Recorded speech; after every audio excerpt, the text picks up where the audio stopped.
거룩하신 아버지 하나님, 오늘도 우리가 주의 말씀 앞에 섭니다. 세상의 흉흉함과 우리가 어떤 세상이 올지를 모르는 이 세상 속에 진리이고 변함없는 주의 말씀만이 우리의 길과 생명이기에 오늘도 말씀 앞에 깨달음을 얻기를 소망합니다. 하나님, 말씀을 깨닫게 하셔서 이 흉흉한 세상 속을 흔들리지 않고 갈 수 있도록 오늘도 주의 성도들 안에 함께해 주시고 역사해 주시옵소서. 감사하며 예수님의 이름으로 기도했습니다. 아멘. 하나님의 말씀 보겠습니다. 마태복음 24장 15절에서 31절까지 말씀입니다. 우리 한 절씩 교독하겠습니다. 그러므로 너희가 선지자 다니엘이 말한 바 멸망에 가증한 것이 거룩한 곳에 선 것을 보거든 그때 유대에 있는 자들은 산으로 도망할지어다. 지붕에 있는 자는 집 안에 있는 물건을 가지려 내려가지 말며 밭에 있는 자는 겉옷을 가지러 뒤로 돌이키지 말지어다. 그날에는 아이 벤 자들과 젖 먹이는 자들에게 화가 있으리로다. 너희가 도망하는 일이 겨울에나 안식일에 되지 않도록 기도하라. 이는 그때 큰 환란이 있겠습니다. 창세로부터 지금까지 이런 환란이 없었고 후에도 없으리라. 그날들을 감하지 아니하면 모든 육체가 구원을 얻지 못할 것이나 그러나 택하신 자들을 위하여 그날들을 감하시리라. 그때 사람이 너에게 말하되 보라 그리스도가 여기 있다 혹은 저기 있다 하여도 믿지 말라. 거짓 그리스도들과 거짓 선지자들이 일어나 큰 표적과 기사를 보여 할 수만 있으면 택하신 자들도 미혹하리라. 보라 내가 너에게 미리 말하였노라. 그러면 사람들이 너희에게 말하되 보라 그리스도가 광야에 있다 하여도 나가지 말고 보라 골방에 있다 하여도 믿지 말라. 번개가 동편에서 나서 서편까지 번쩍임 같이 인자의 임함도 그러하리라. 주검이 있는 곳에는 독수리들이 모일 것이니라. 그날 환란 후에 즉시 해가 어두워지며 달이 빛을 내지 아니하며 별들이 하늘에서 떨어지며 하늘의 권능들이 흔들리리라. 그때 인자의 징조가 하늘에서 보이겠고 그때 땅의 모든 족속들이 통곡하며 그들이 인자가 구름을 타고 능력과 큰 영광으로 오는 것을 보리라. 같이 있습니다.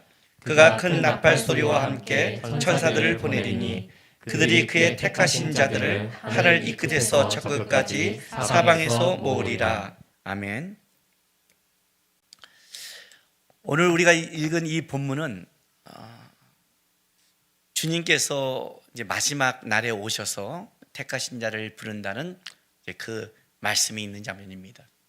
사실은 우리가 맨 마지막 오늘 31절의 이 말씀, 그가 나팔 소리와 함께 천사들을 보내리니 그들이 그의 택하신 자들을 하늘 이 끝에서 저 끝까지 사방에서 모으리라. 이 말씀을 읽으면 사실은 우리는 굉장히 감격적인 진짜 기뻐야 될 그 말씀이 오늘 이 말씀이죠. 사도 바울의 고백처럼 그날 내가 얼굴과 얼굴을 맞댈 그렇게 소망했고 바라봤고 이 땅이 어려운 시절 속에 우리와 함께했던 예수님을 이제는 기쁨으로 맞이할 뿐더러 이제는 병이 없고 눈물이 없고 죄가 없는 그 나라 가운데 우리가 들어가는 거죠. 굉장히 감사하고 기쁜 영광의 순간인데 사실 오늘 이 말씀을 우리가 딱 받으면서 와 감사해 기뻐 이렇게 우리가 생각하지 않는다는 거죠. 왜냐하면 그 앞에 있는 말씀 때문에 그래요. 그 앞에 있는 말씀이 실제 쉽지 않죠. 굉장히 두렵고 힘들고 어려운 그 상황이 있다는 게 우리로 두렵게 만드는 겁니다.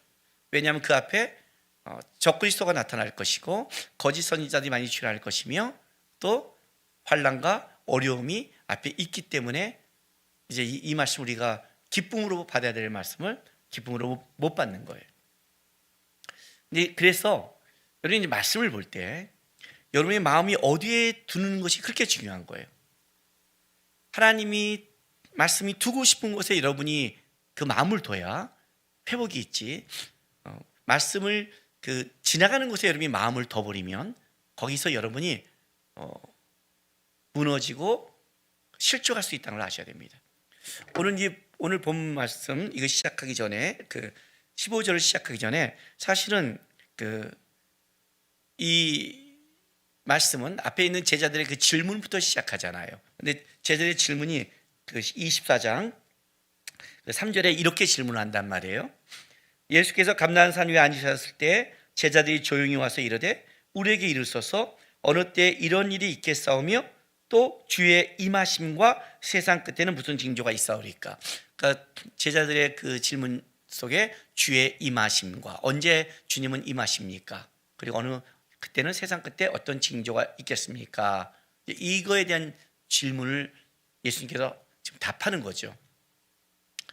그러면서 이제 주의 임하심을 얘기하면서 세상 끝을 얘기하는데 왜 제자들은 주의 임하심만 물음을 댈걸 세상 끝에 징조까지 물었을까요? 언제 주님 오세요? 이것만 물으면 되잖아요. 왜요? 앞에 성전이 돌 하나도 남지 않고 무너진다는 말씀을 듣고 주님의 오심이 뭐와 연결됐다? 세상의 멸망과 연결됐다는 것을 알고 있는 거예요. 그 세상의 멸망 후에 예수님이 주의 임하심, 성전에 돌 하나도 남기지 않고 무너진다면, 하나님이 이름을 둔 곳이 무너진다면 세상은 분명히 어마어마한 문제가 벌어질 것이다. 그 제자들은 이것이 주의 임하심과 세상의 멸망이 연결된 걸 알고 이제 어떤 징조를 묻는데, 그 묻는 이유는 아주 간단한 거죠. 두려워서 온 거죠. 마지막 때 세상이 멸망시킬 때 오는 고통과 어려움을 피하고 싶은 거죠. 사실 우리가 미래를 알고 싶은 게 뭐예요? 점쟁이들 찾아가고 예언 기도를 받고 가는 이유가 뭐예요? 두려운 거예요. 미래에 알지 못하는 그 세계에 어떤 일이 닥칠까 봐 두려운 거예요. 그래서 자꾸만 가잖아요. 점 보고 어떻게 하면 피합니까? 맨날 정상적인 사고에는 미신이라고 말하는데 실제는 어떻게 돼요? 그 미신이 이 땅에 벌어지고 있어요. 공부할 만큼 한 사람들이. 왜 그럴까요? 사람은요, 어려움과 힘듦을 당하면 그가 생각하는 틀이 바뀌게 돼 있어요. 평상시에는 내가 암에 걸리거나 아프면 병원 가야지 이렇게 말을 해요. 근데 병원 가서 잘 안 고쳐지면 우리가 솔깃한 게 다 민간요법이에요. 자기가 걸리기 전에는 뭐라고 말하냐면요, 그런 거 왜 해? 그런 거 왜 먹어? 그런 거 하면 안 되지라고 말하지만 그 상황이 되면, 그것이 내가 치료받는 게 불안해지면 사람은 어떻게 되냐면 그냥 자기가 듣고 싶고 자기가 난다면 솔깃하는 게 그게 인상이라는 거예요. 두려운 거죠, 사실은요. 우리 인생 속에 그걸 겪게 되면. 그러니까 이제 마지막 때 주님 오실 때 그 징조를 얘기하는데, 오늘 이 징조의 가장 여러분이 마음에 들 두 가지는 이거예요. 마지막 때는 미혹이 굉장히 심각하다. 그리고 마지막 때는 주님이 오실 그 상황에는 굉장히 긴박하다. 준비되어 있어야 된다. 오늘 이제 본문이 이걸 굉장히 긴 본문인데, 또 이 본문의 말씀을 하나하나 그냥 하면 사실 머리가 터지고 죽을 거예요. 그러나 오늘 이 말씀을 여러분이 쭉 볼 때 가장 굵직한 것 몇 개를 기억하셔야 돼요. 그래야 마지막 때 징조에 여러분이 휩쓸리지 않아요. 오늘 본문이 15절에 이렇게 시작을 해요. 그러므로 너희가 선지자 다니엘이 말한 바 멸망에 가증한 것이 거룩한 곳에 선 것을 보거든 그때 유대에 있는 자들은 산으로 도망할지어다 라고 이제 본문을 시작해요. 멸망에 가증한 것이 거룩한 곳에 선 것을 보거든. 멸망에 가증한 것, 문자적으로 황폐하게 하는 혐오스러운 것, 이렇게 이제 문자적으로 돼요. 실제 이 말씀은 이스라엘 역사에 한번 벌어졌죠. BC 167년 그 수리아의 안티오쿠스 에피파네스라는 왕이 실제 예루살렘 성전 안에 그 제우스의 상을 세우고 유대인들이 부정하다고 말하는 돼지를 제물로 드린 사건이 실제 있었어요. 이 사건은 진짜 이스라엘 역사 안에서 멸망에 가져간 것이 거룩한 것을 쓴 거죠. 이스라엘 안에서는 이걸 경험한 거예요. 그러나 그걸 지금 얘기하는 건 아니에요. 왜냐하면 지금 세상 끝날에 오는 사건을, 그 사건을 가지고 상징적으로 예수님께서 끌어오신 거죠. 또 마지막 때도 어떤 사건이 벌어지느냐? 멸망에 가져가는 것이 거짓 그리스도가 거룩한 것에 쓰는 것을 보게 될 것이다. 그렇다면 완전히 때가 온 것이다. 세상의 징조들, 세상의 땅과 기근, 전쟁과 이 수많은 징조들이 오다가 마지막 때에 가서는 어떻게 돼요? 멸망에 가져간 것이 드러날 것이다. 그때가 분명해진다면 마지막 주님이 오실 직전임을 깨달아라고 말하는 거예요. 현상이. 그래서 여러분 있잖아요. 지금 누가 적그리스도냐, 누가 그거냐, 누가 이거냐, 그렇게 그걸 찾지 마세요. 여러분의 눈에 지금 안 보여요. 아직은 그럴 때가 아니에요. 아직은 지금은 이 땅에 재난의 시작이 벌어진 사건이고 그것이 이루어지는, 지금 가고 있는 중간이지, 예수님 오실 끝에 아직 그 사건까지는 아니라는 거예요. 멸망에 가증한 것이 왔을 때, 그때가 이제 여러분들이 어떤 일을 해야 되느냐, 오늘 본문에 봤더니 이렇게 말을 해요. 자, 16절부터 20절까지 볼게요. 그때 유대에 있는 자들은 산으로 도망할지어다. 지붕에 있는 자는 집 안에 있는 물건을 가지러 내려가지 말며 밭에 있는 자는 겉옷을 가지러 뒤로 돌이키지 말지니어다. 그날은 아이벤 자들과 젖 먹이는 자들에게 화가 있으로다. 너희가 도망하는 일이 겨울이나 안식일에 되지 않도록 기도하라. 이렇게 말을 해요. 이게 무슨 말이냐면, 그날은 갑자기 일어나는, 어떻게 돼요? 지체할 수 없는 사건이다. 얼마큼 지체하면 안 되느냐? 여기 보면 지붕에 있는 자들은 집안에 물건을 가지러 내려가지 말래요. 이스라엘 유대인들의 집은 지붕 위에서 휴식을 취하고 지붕 위에서 이렇게 명상도 지키고 하거든요. 근데 얼마나 긴급하냐면 지붕 위에서 집 안으로 물건을 내려가지 말래. 빨리 그냥 도망치라는 거예요. 긴급한 거예요. 아주 긴급해요. 또 한 가지는 밭에 있는 사람은 겉옷을 가지고 집에 가지 말래요. 이것은 유대인들에게는 겉옷이란 것은 단순한 겉옷이 아니라 저녁이 되면 그걸 덮어야 되는 생명과 연결된 거예요. 그래서 겉옷이 저당 잡히면 저당 받은 사람이 밤이 되면 그때는 빌려줘야, 다시 돌려줘야 돼요. 왜냐하면 그것은 그 저녁의 그 추위를 이겨내는 생명과 직결된 거니까요. 그런데도 어떻게 돼요? 가져갈 시간이 없다는 거예요. 아주 긴급하다. 소돔과 고모라 사건보다 더한 거죠. 소돔과 고모라 사건은 뭐예요? 그냥 빨리 도망치라고 그랬잖아요. 근데 롯의 아내가 어떻게 해요? 돌아보다가 어떻게 되죠? 소금 기둥이 된단 말이에요. 그만큼 뒤돌아보면 안 되는 거예요, 이건요. 마지막 때가 오면 절대 뒤돌아보면 안 된다. 이날에 뭐라고 그래요? 임신한 자, 아이벤 자들은 화가 있다. 안식일에나 겨울이 안 되도록 조심하라. 이건 무슨 말이에요? 이런 거죠. 이날에는 도망가야 되는 날이다. 긴급하다. 그런데 그렇지 못할 상황을 가진 사람들은, 유대인들에게는 안식일에 얼마 이상 못 가게 돼 있거든요. 그런 상황을 가진 사람들은 불행한 일이다. 그러니 이날이 내가 그런 불행한 상황이 되지 않도록 어떻게 하라? 기도하라. 성경이 뭐라고 그래요? 너는 기도로 깨어있으라고 하잖아요. 깨어있으라는 뜻이에요.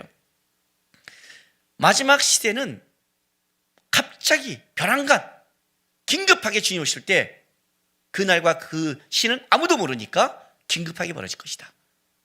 근데 이렇게 하려면 어떻게 해야 돼요? 여러분, 군대 가면요 5분 대기조라고 있어요.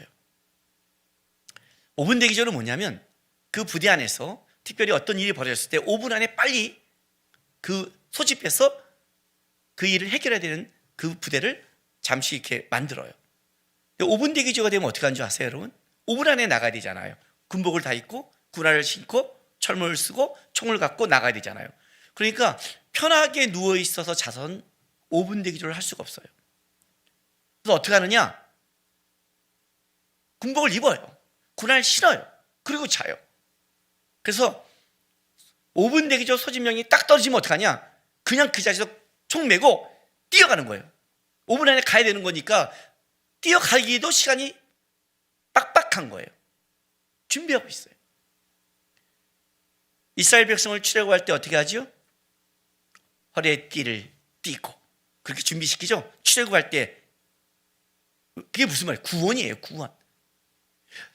이 땅에 살고 있는데 마지막 때가 가까이 오면 그리스도인이 해야 될 게 하나 있어요. 뭐예요? 깨어 준비하는 삶을 살라는 거예요. 집안에 옷을 안 가지러 간다. 집안에 물건을 가지러 내려가지 않는다. 물건을 왜 가지러 갈까요? 제가 우리 아이들한테요, 우리 집은 이렇게 가르쳤어요. 만약에 집이 불이 나거나 문제가 생겨서 빨리 집을 뛰쳐내야 될 상황이 있다면 엄마 방에 요 상자가 있다. 요것만 갖고 나오라 그래요. 거기에 우리 집에 중요한 서류는 다 넣어놨거든요. 우리는 거기 서류가 다 있어요. 요것만 갖고 나오면 다 일을 처리할 수 있다. 그렇게 해요. 그거 하나만 갖고 와라. 만약에 아빠가 문제가 생겼다면 아빠 모아놓은 교회 안에 아빠 모아놓은 곳이 있다. 거기서 그것만 처리해라. 아빠가 다 해놨다. 딱 교회에서는 아빠 방에 어디, 집에서는 어디 딱 해놔요. 우리 애들은 문제가 터지면 그것만 가져오면 나와요. 그런데 그걸 갖고 나간다는 건 어떤 뜻이에요, 여러분? 그게 우리에게 중요하다는 뜻이잖아요. 거기에 통장도 있고 계약서도 있고 모든 서류가 다 있으니까 그게 중요하다는 거 아니잖아요. 근데 그걸 가지고 나오는 거는 내가 집에 문제가 생겼지만 나와서 그게 있어야 내가 이 땅을 살아가는데 필요하기 때문에 가지고 나오라는 거예요. 그것도 가지러 못 가게 한 것은 뭐냐면 이제 땅의 것에 중요한 것은 없다는 뜻이에요. 만약 그걸 가지러 간다면 너는 아직 땅에 미련을 두고 마음을 두고 있는 것이다. 마지막 때가 갈수록 어떻게 해요? 하늘의 마음을 둬야 된다. 천국을 바라봐야 된다. 나는 요즘 TV를 보면요, 미니멀 라이프라고 해서 하잖아요. 신박한 정리, 그래서 막 집 가면 쌓여 있는 거 버리고 이렇게 깔끔하게 정리하잖아요. 우리 삶에서 영적으로 미니멀 라이프가 필요해요. 땅의 것을 많이 미련을 줄수록 여러분 마음을 뺏기고 신앙을 뺏깁니다. 그리스도인은 항상 천국 갈 준비를 해야 됩니다. 천국의 마음을 두고 살아야 돼요. 그래 언제든지 어떻게 불러도 주님 앞에 설 수 있는 겁니다. 여러분, 이거는 마지막 때 종말만을 얘기하지 않습니다. 마지막 예수님이 오실 때, 그때가 전 세계의 종말이지만 그때가 오지 않는다 해도 여러분 개인적으로 언제 어떻게 종말을 맞이할지 모릅니다. 저는 주님 앞에 가는 여러 가지 이야기를 들을 때 아직도 기억하는 게 뭐냐면 우리 동기 목사님이 겪은 겁니다. 부목사로 있는데 지방의 교회 성도 아버님이 갑작스럽게 돌아가셨다고. 그러니까 집에서 아침에 인사하고 나갔는데 갑작스럽게 길에서 쓰러진 거예요. 그 얘기를 듣고 간 거예요. 사실 이런 죽음이 가장 가족에게는 마음에 남는 죽음이죠. 왜? 인사를 못했으니까. 아쉽잖아요. 또 더 아쉬운 거는 그때 나갈 때 따뜻하게 못한 그런 게 있으면 더 가슴에 남잖아요. 야, 이거 이 장례 예배를 어떻게 이루어하지? 하고 갔는데 장례 분위기가 너무 좋더래요.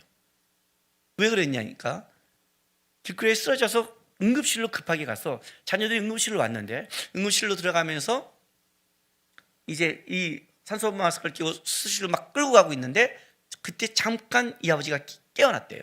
깨어나더니 들어가기 직전에 이걸 딱 뗀 거예요. 자녀가 다 보잖아요.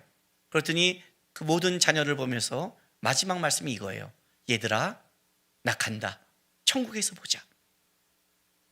그리고 돌아가셨다는 거예요. 그러니까 가족들이 우리 아버님 천국에 있어. 마지막 유언을 들은 거예요. 근데 여러분, 그거는 천국을 준비한 자만이 할 수 있는 거예요. 보통 사람 그래요? 저 괜찮아요, 의사 선생님? 나 할 수 있을까요? 아니면 여기 어디니? 우리는 다 땅의 것에 관심이 많잖아요. 근데 그 순간 깨어나자마자 그런 말을 할 수 있다는 것. 천국에서 보자. 이 말 한마디, 사실은 항상 천국을 생각하고 살아가는 삶이 얘기할 수 있는 거죠. 사도 바울이 뭐라고 고백해요? 난 날마다 죽노라고 그래요. 사도 바울이 날마다 죽는다는 건 뭐냐면 날마다 자기 안에 살아나는 게 있다는 거죠. 그 살아나는 거를 영적으로 죽이고 주님을 붙잡았기 때문에 사도 바울은 마지막에도 순교할 수 있는 거예요. 날마다 산 사람이 어떻게 마지막에 죽겠어요? 날마다 자기를 세상 것을 죽이며 그리스도 안에 살았기에 그는 언제든지 그리스도 안을 바라볼 수 있는 사람이 된 거죠. 신앙의 싸움은 다른 게 아니에요. 사단이 왜 이 땅을 흔들고 왜 우리를 미혹하게 했어요? 택하신 자를 될 수만 있으면 빼앗아가려고. 그 속에 우리가 지키는 것은 뭐냐면 항상 천국을 바라보는 것. 요한계시록 22장 마지막이 그거 아닙니까, 여러분? 계시록이 어떻게 끝나요? 22장 20절 21절. 이것들을 증언하신 이가 이르시되 내가 진실로 속히 오리라 하시거늘 아멘. 주 예수여 오시옵소서. 천국을 바라보는 오시옵소서. 주님, 주 예수의 은혜가 모든 자들에게 있을지어다. 아멘 하고 끝내잖아요. 그리스도인은 항상 우리의 목적과 방향은 천국을 향해, 이스라엘 백성이 가나안 땅을 향해 바라보고 있듯이 우리도 천국을 향해 바라보고 살아가야 되는 거예요. 이스라엘 백성이 가나안 땅을 바라보지 않고 광야에서 거기서게 거저 죽어난 것처럼 우리도 세상을 바라보면 세상 것에 묶여서 죽어나간다는 거예요. 그 얘기를 하고 있는 거예요, 지금요. 그날은 갑자기 올 것이다. 준비하고 하나님께 천국의 주님의 임하심을 바라보고 있는 자들은 어떻게 해요? 그냥 반응하고 뛰어나가는데 땅에 미련을 둔 자들, 그들은 땅의 것에 묶일 것이다. 조심하라 라고 경고하고 있어요. 더 나가서 21절 20절 왜 그러냐면 이는 그때 큰 환란이 있겠습니다. 창세로부터 지금까지 이런 환란이 없었고 후에도 없으리라. 그러니까 이건 진짜 마지막 때 오는 대재앙을 얘기하는 거죠. 근데 그 환란이 얼마나 심하냐면, 얼마나 무섭냐면 22절 봤더니 그날을 감하지 아니하면 모든 육체가 구원을 얻지 못할 것이나 그러나 택하신 자를 위하여 그날을 감하시리라. 마지막 때 오는 환란을 견뎌낼 자가 없다는 거예요. 어떤 자들도. 왜? 그날을 얼마큼 감할지를 모르겠지만 그날을 감하지 않으면 모든 육체가 구원을 받을 자가 없다는 거예요. 그러니까 쉽게 말하면 이 환란은 인간의 힘과 실력과 능력으로는 감당할 수 없는 환란이다. 그날을 감한다는 것은 하나님의 은혜, 하나님의 도움 속에서만 피할 수 있는 것이다. 마지막 때 환란이라는 거죠. 그날은 그게 무서운 환란이다. 그러니까 여러분 이런 사람들이 있죠. 마지막 때 환란이 오면 살기 위해서 동굴을 파놓고 지하 벙커를 만들고 걷다가 음식을 몇 년씩 놔두고 산다. 다 부질없어요. 그렇게 피할 수 있는 환란이 아니에요. 그렇게 동굴에서 몇 년 살면 그 다음에는 어떻게 하려고요? 결국 못 피한다는 거죠. 하나님의 은혜와 도움만이 이 환란을 피할 수 있는 것이다 라고 얘기를 하고 있어요. 그래서 뭐라고 말하냐면, 자 보세요. 조심할 것. 23절부터 보세요. 24절까지. 그날을 감하지 아니하면, 23절. 그때 사람이 너에게 말하되 보라 그리스도가 여기 있다 혹은 저기 있다 하여도 믿지 말라. 거짓 그리스도들과 거짓 선지자들이 일어나 큰 표적과 기사를 보여 할 수만 있으면 택하신 자들도 미혹하리라. 자, 그날에는 거짓 그리스도와 거짓 선지자가 일어난대요. 이 일어나는 것이 잠에서 깨우다라는 뜻이에요. 그러니까 이런 거죠. 갑자기 나타난다는 거예요. 우리가 잠에서 딱 깨면 이렇게 확 뭐가 있으면 놀래듯이 갑자기 나타나는 거예요. 거짓 그리스도와 거짓 선지자들이. 그래서 나타나는데 문제는 이거예요. 여기 뭐라고 말하냐면 큰 표적과 기사를 보여. 큰 표적과 기사. 그냥 입술로만 현혹시키는 그런 미혹자가 아니라는 거예요. 마지막에는요.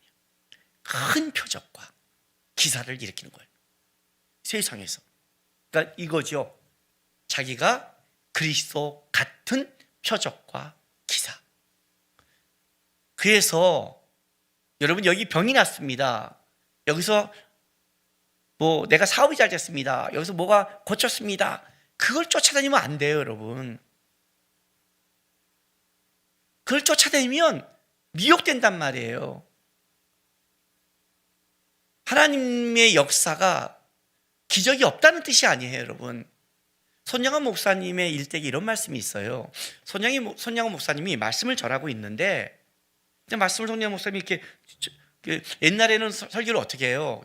요즘처럼 저처럼 이렇게 안 했잖아요. 거의 이렇게 원고 설교하시고 조용히 하시잖아요. 설교하고 있는데 맨 뒤에 어떤 사람이 베란간 말씀을 듣다가 맹인이 눈을 뜬 거예요. 그래서 제가 앞이 보입니다 하고 외친 거죠. 눈을 떴다고. 여러분 기적이 일어났잖아요. 근데 손양원 목사님이 뭐라고 말씀하는 줄 아세요? 조용히 하라고 그랬어요.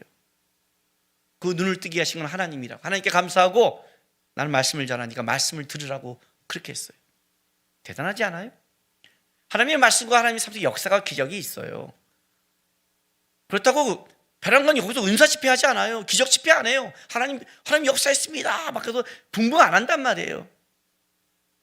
하나님이 하시는 거예요. 우리는 우리 일을 하는 거고 말씀을 할 때 말씀을 전하고 현장을 지키는 거예요. 기적조차 어디 다니고 기도원 다니고 은사 쫓아 다녔다가 아이들 집안 그게 이단 아니에요. 그게 이단.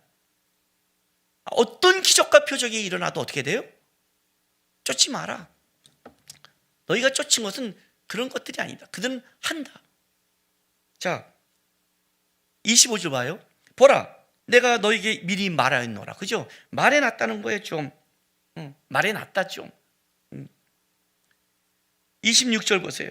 그러면 사람들이 너에게 말하되 보라, 그리스도가 광야에 있다 해도 나가지 말고 보라, 골방에 있다 해도 나가지 마라. 이건 또 무슨 말이에요? 하나는 표적과 기사 능력이 나타나요. 근데 이쪽은 뭐예요? 그리스도가 광야에 있다고도. 광야 어떤 느낌을 가요? 이스라엘 백성은 광야가 뭐냐면 단순하게 이렇게 숲이 우거지지 않는 그런 곳이 아니죠. 거기에서도 세례요한 또 외침이 있었잖아요. 신령한 곳이에요. 신령해 보이는 거예요. 마지막 때 내가 보기에 저렇게 신령해 보이는 그곳. 그리고 골방은 뭐예요? 신비해 보이잖아요. 신비해. 하나는 기적과 이적을 일으키고 있고 하나는 기적과 이적이 없어도 신령해 보이고 저런 분이라면 하나는 또 신비해 보이고 따라가지 말라는 거예요. 특별히 이 미혹은 보통으로 분별할 수 없는 게 뭐냐면 24절에 보면 거짓 그리스도가 거짓 선지자들이 일어나 큰 표적과 기적을 보여 할 수만 있다면 누구요? 택하신 자들도 미혹하는 거예요. 택하신 자들을 할 수만 있다면. 그렇다면 어떻게 미혹할까요? 하나님이 말하듯이 성경의 말씀을 가져가겠죠. 진짜 분별력이 필요한 거죠. 내가 말씀 안에 뿌리를 내리고 내가 하나님만 바라보지 않으면 내가 보는 기준이 다른 곳에 있으면 어떻게 돼요? 미혹당하는 거예요. 보세요. 표적과 기사, 신령해 보이고 신비해 보이는 것, 다 내 눈에서 보는 관점 아니에요. 그러니까 내가 가지고 있는 걸로 내가 미혹되는 거예요. 마지막에는 내가 잘못 붙잡고 있으면 미혹되는 거예요. 그러니까 여러분, 말씀을 듣을 때 생각하세요. 어떤 유명한 목사님의 말씀이라고도 여러분이 그냥 들으면 안 돼요. 여러분도 말씀을 보고 들으셔야 돼요. 그걸 생각하셔야 돼요. 그 말씀 갖고 또 그 목사님과 싸우라는 뜻이 아니에요. 여러분이 그 말씀이 여러분이 기도하며 여러분이 하나님 앞에서 말씀으로 동의가 돼야 돼요. 알아요? 근데 대부분의 많은 성도들은 말씀을 보지 않고 그냥 아멘하고 돌아가요. 그 틀린 말씀을 전해도 아멘 그래요. 제가 이럴 때 미쳐버리겠는 거예요. 마지막 때는 굉장히 분별력이 필요한데 유일한 진리는 말씀밖에 없잖아요. 이게 이제 마지막 때예요. 미혹된다. 너무나 미혹시키기 맞다. 이 세상이.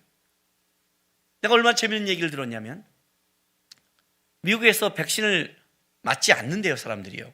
뭐 거기에 여러 가지가 있어요. 내 자유에 대한 그것도 있고 있지만 뭐가 있는 줄 아세요?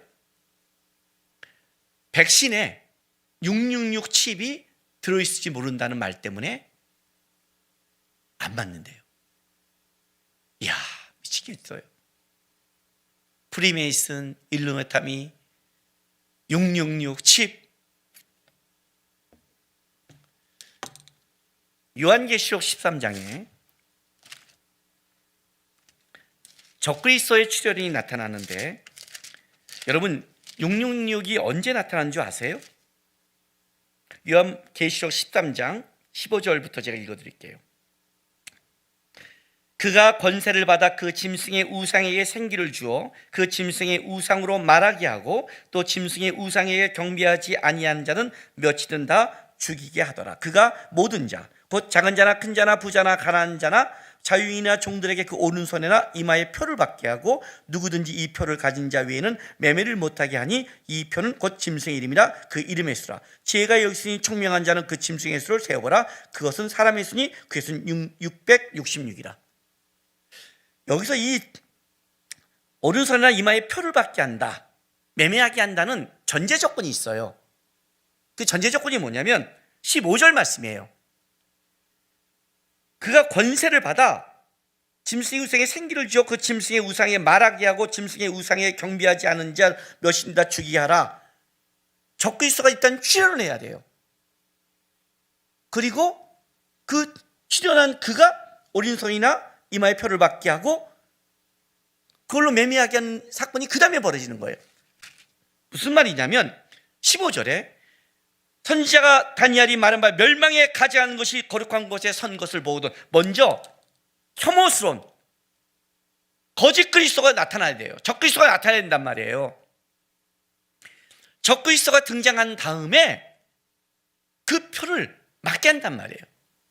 이렇게 코로나 사태에 적그리스도가 누군지도 모르는 이 사태에 백신을 통해 그렇게 하지 않는다는 거예요.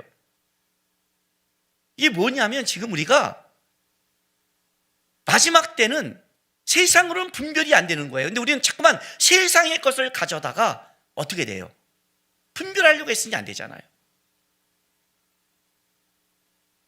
너무나 미혹한다니까요. 너무나 두려움 때문에 그래요. 두려움 때문에. 이 집에 들어갔으면 어땠을까? 어땠을까요?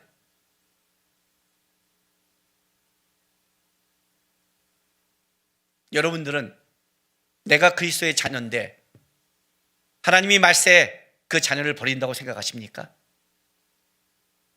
하나님이 나를 버린다고 생각하세요?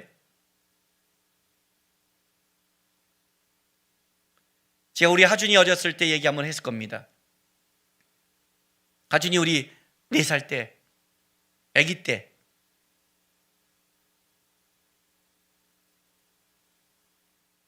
하준아 아빠 사랑하니? 네. 얼마큼 사랑하니? 이만큼이에요. 이러잖아요. 근데 하준이가 저한테 변한 건, 근데 아빠는 하준이 사랑하세요? 얼마큼? 그래서 아빠도 이만큼 그랬더니, 그럼 아빠 물 좀 떠다 주세요. 이게 아빠의 사랑을 빙자해서 저를 힘으로 시키는 거예요. 내가 기가 막혀서 어렸을 때부터 우리 하준이는 찬물에 능해서 뭐 이런 놈이다 있어 하다가 물 들어가면서 제가 속으로 뭘 했냐면, 야, 네가 아빠의 사랑을 알아? 만약에 너를 살리고 내가 죽는다면 난 너를 살리고 내가 죽을 만큼 사랑해.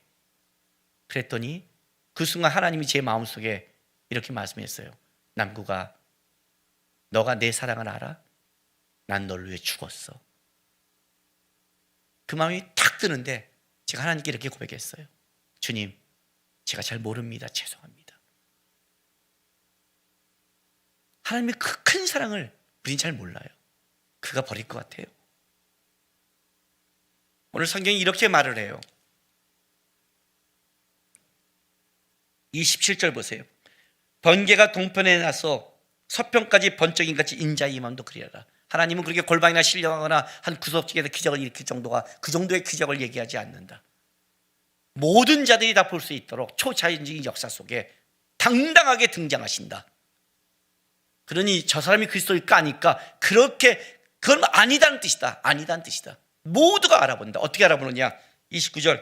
그날 환란 후에 즉시 해가 어두워지며 달이 빛을 내지 아니하며 별들이 하늘에서 떨어지며 하늘의 권능이 흔들리리라. 하늘의 앞에 우리가 있는, 지난주에 봤던 24장 앞에는 뭐예요? 기근과 재난, 민족과 전쟁은 땅의 것에 체제가 무너진다면 이제 주님이 오실 그때는 하늘의 질서와 체제도 무너지는 거예요. 권능이 흔들리고 있다. 온 우주적으로 새롭게 개편될 것이다. 그때 인자의 징조가 하늘에서 보이겠고, 그때 땅의 모든 족속이 통곡하며, 모든 족속이 알아볼 만큼 통곡하며, 그들이 인자가 구름 타고, 이 구름은 하늘의 신령한 구름이죠. 이런 세상적인 것이 아니라 구름 타고 능력과 큰 영광으로 오는 것을 보리라. 모두가 보리라. 그리고 볼 뿐 아니라 어떻게 돼요? 세상 모든 족속이 통곡하고 있을 때 그가 31절 큰 나팔 소리와 함께 천사들을 보내리니 그들이 그의 택하신 자들을 하늘 이 끝에서 저 끝까지 사방에서 모으리라 라고 약속해요. 택하신 자들을 하늘 이 끝에서 저 끝까지 사방. 이 사방이라는 것은요, 바람을 의미하는 명사예요. 바람을. 그래서 이런 뜻을 가지고 있어요. 이거 네 개의 바람으로부터 이렇게 해요. 사방이니까 네 개의 바람으로부터 이렇게 확 모든 성도들을 구원하시는 거예요. 이 바람은 성경 어디에도 쓰였냐면, 우리 그 산상수훈 마지막에 누구든지 이 말씀을 듣고 짓는 자는 반석 위에 집을 진 자니 비가 오고 바람이 불고 하는 그 바람과 같은 단어예요.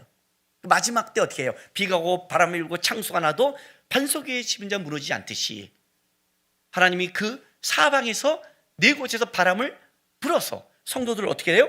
한 곳으로 모아버리는 거예요. 멋있지 않아요? 한번 상상해 보세요, 여러분.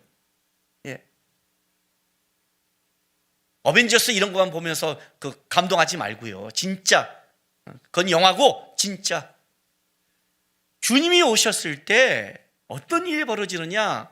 그가 택한 자를 곳곳에서 사방에서 한 곳으로 바람처럼 훅 불어 우리를 모은다고 약속하셨어요. 우리가 예수를 믿는다는 것은요, 우리가 우리의 삶을 지킨다는 게 아니에요. 예수를 믿는다는 것은 예수가 나의 삶을 지킨다는 걸 믿는 거예요. 어떤 사람도 환난을 이겨낼 실력이 없어. 그날 감하지 않으면 어떤 자도, 모든 육체가 구원을 받지 못할 만큼 마지막 환난은 무섭고 끔찍하다고 얘기를 해요. 주님 오실 때는 갑작스럽고 급하고 세상에 마음을 두고 세상 것을 둔 자들은 어떻게 돼요? 거기에 묶이는 거예요. 그러니까 여러분, 왜 두려워하는 줄 아세요, 여러분? 세상 것에 마음을 둘수록 두려워해요. 오늘 이 본문에 우리가 알아야 될 게 있어요. 22절에 이렇게 말을 해요.